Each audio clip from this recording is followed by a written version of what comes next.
झालं हा जेव्हा प्रकार झाला आम्ही तिथं नव्हतोच. आता हे आमचे विरोधी पक्षवाले बीजेपीवाले उमेदवार किरण भोईर यांनी हे मला वाटतं एक षडयंत्र केलेलं आहे. आणि जेव्हा ही बाचाबाची झाली तेव्हा काय मतदानाची प्रक्रिया सुरू नव्हती झाली. सुरू झाली होती एक त्यांनी शक्ती प्रदर्शन केलं आमच्या विरुद्ध. कारण इथं जे आमचा गांधीनगरचा जो स्थानिक मतदार आहे तो अजून खाली आलाच नव्हता. ॲक्च्युली ती मतदानाची हळूहळू प्रक्रिया सुरुवात झालेली होती. यांनी इतर भागातून जवळजवळ 100-200 पोरं तिथं आणून आमच्या गांधीनगर इथे दहशत माजवण्याचा प्रयत्न सुरू केला होता. आणि मला वाटतं त्यांना आज काहीतरी अनुचित प्रकार जाणून बुजून करायचाच होता. कारण त्यांनी तो जवळजवळ ठरवलेलंच होतं. कारण काही वेळेस जेव्हा गोंधळाची परिस्थिती झाली ना त्यांच्यातलीच पोरं बोलत होती धरा रे धरा, सोडा रे सोडा, यांना सोडू नका. म्हणजे जेणेकरून आमच्यातला मतदार हा थोडासा घाबरेल किंवा अनुचित प्रकार घडेल. आणि हा मला वाटतं सुनियोजित त्यांचा कट होता.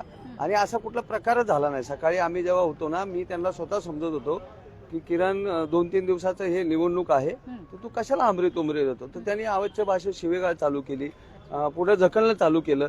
आणि मग याच्यानं वादावादमध्ये थोडासा वादावाद झाला. एवढा काय तो मोठा प्रकार नव्हता. मग त्याला फक्त तो बाऊ करण्यात आला.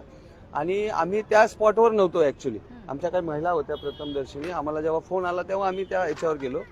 आणि असा कुठलाही प्रकार झालेला नाही. ॲक्च्युली निवडणूक ही वन साईड असल्यामुळे त्यांना ती काय भीती वाटली असेल किंवा त्यांचा तो एक राजकीय षडयंत्र असू शकतो.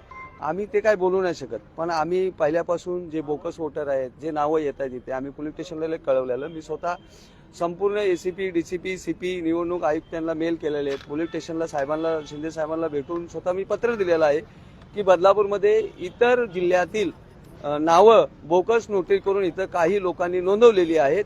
आणि त्यांना तेच प्रकारची माणसं आणून आज मतदार करायचं होतं.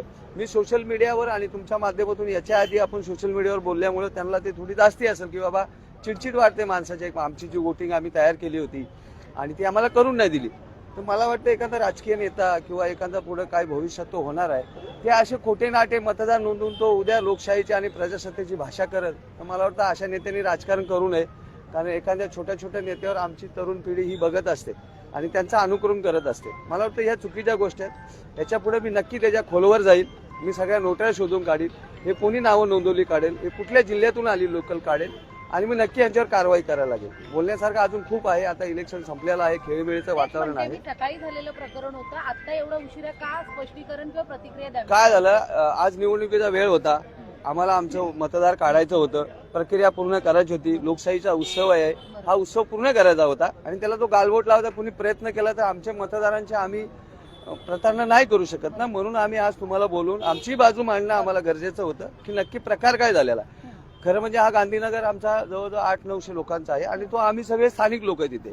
आमच्याकडे एकही बाहेर मतदाराव्यतिरिक्त माणूस नाही आलेला. त्यांनी आम्ही पोलीस स्टेशनलाही सांगितलं तुमच्या ID आधार कार्ड वगैरे त्यांचे तुम्ही बघा ते कुठली लोक आहेत. आणि तुमच्या एखाद्या बूथवर स्थानिक लोक राहून द्या ना. आम्हाला काय त्याचं ऑब्जेक्शन आहे का?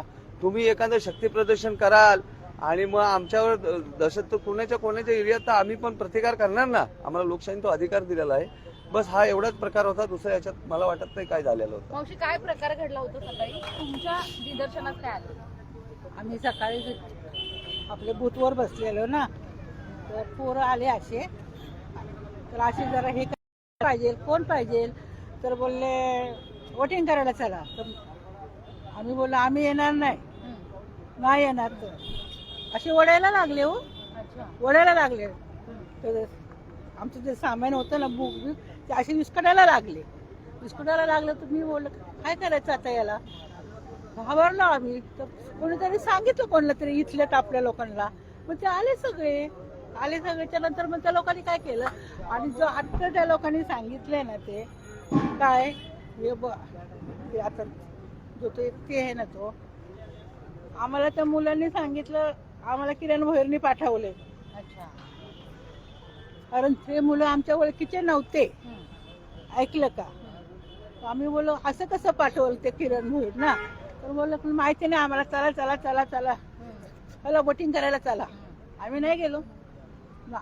आमचे पोरं आले. मग ते काय जराशी आपला धक्का बुक्का झाला जराशी. ऐकलं का?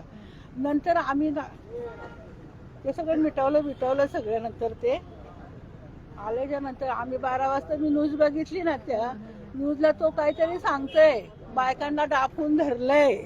ऐकलं का? बायकांना डापून नाही धरलेलं आम्ही कोणला. अच्छा. अख्ख्या नगराच्याच बायका आहे आमची सगळे.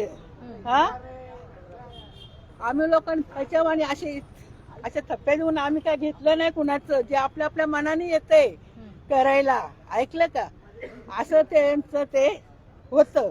आणि त्यांनी आमच्यावरती आरोप केला, आमच्या नगरावरती असा आरोप केला. बाहेरच्या बायका आणल्या हा आणि सगळ्या बायकांना दाबून ठेवलंय तिकडं. अजून कोण बोलणार आहे तुमच्यापैकी? गांधीनगर हे आमचं माहेर घर, माझं स्वतःचं माहेर घर आहे, सासर घर म्हणून मानत नाही.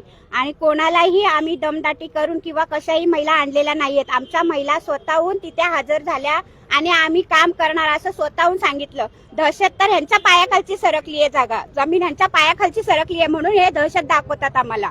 ठीक आहे, महिला आमच्या स्वतःहून सगळं कार्यक्रम व्यवस्थित पार पडला. आणि आम्ही सकाळी का न्यूज नाही दिली? आम्हाला हा पूर्ण कार्यक्रम व्यवस्थितपणे करायचा होता म्हणून आम्ही सकाळी हे न्यूज वगैरे काही दिलेली नाहीये. बरं, आता मतदान सगळं पार पडलेलं आहे. कशा प्रकारचं वातावरण होतं आणि आता काय प्रतिक्रिया आहेत? आमचं वातावरण तर खूप छान आहे. गांधीनगर हा माझा म्हणजे परिसर व्यवस्थित सगळा एकत्र झालेला आहे, एकजुटीने एकत्र आलेला आहे. त्याबद्दल मी गांधीनगरचा सुद्धा म्हणजे आभार मानते की खूप छान त्याने आम्हाला प्रतिसाद दिला आणि खूप छान आम्हाला हे भेटले. काय वाटतंय, सेनेची या ठिकाणी जागा निवडून येणार का? नक्कीच.